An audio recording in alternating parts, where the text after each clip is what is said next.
ఒక్కోసారి తక్కువ బడ్జెట్‌తో వచ్చిన సినిమాలు కూడా ఆరంభంలోనే భారీ హైప్‌ని క్రియేట్ చేసుకుంటాయి. తద్వారా ఎవరూ ఊహించని రీతిలో గ్రాండ్‌గా రిలీజ్ అయ్యి ప్రేక్షకుల మద్దతును అందుకుంటాయి. అలాంటి చిత్రాల కోవలోకే వస్తుంది గత సంక్రాంతికి విడుదలైన 'హనుమాన్'. చిన్న సినిమానే అయినా భారీ ప్రభావాన్ని చూపించింది కనుక దీని ప్రయాణం సాగింది. దీంతో ఎన్నో రికార్డులు కూడా బ్రేక్ అయ్యాయి.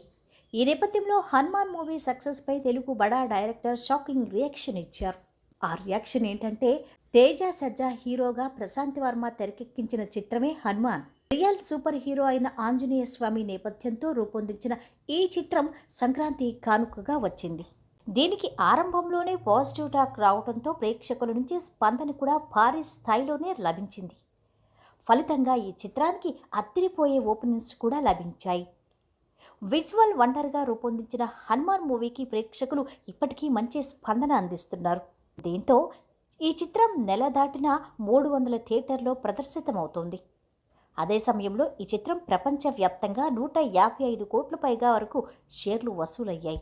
తెలుగు తన ట్విట్టర్ ఖాతాలో ఎందుకో తెలీదు, నాకు 'హనుమాన్' మూవీ కంటే 'శ్రీ ఆంజనేయం' సినిమానే నచ్చింది. 'Shri Anjaneyam' super cinema. పిచ్చినా కొడుకులకు అర్థం కాలేదంటూ రాసుకొచ్చాడు. సదరు నెటిజన్ చేసిన ట్వీట్పై 'శ్రీ ఆంజనేయం' మూవీ దర్శకుడు కృష్ణవంశీ స్పందించాడు. ఈ మేరకు అతడికి సమాధానంగా, ప్రేక్షకులు ఎప్పుడూ తప్పు చేయరు.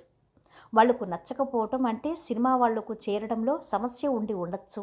కాబట్టి ప్రేక్షకులను నిందించకండి. అలాగే నేను కొన్నింటిలో తప్పు చేసి ఉండొచ్చు. Thank you, God bless you అని చెప్పారు.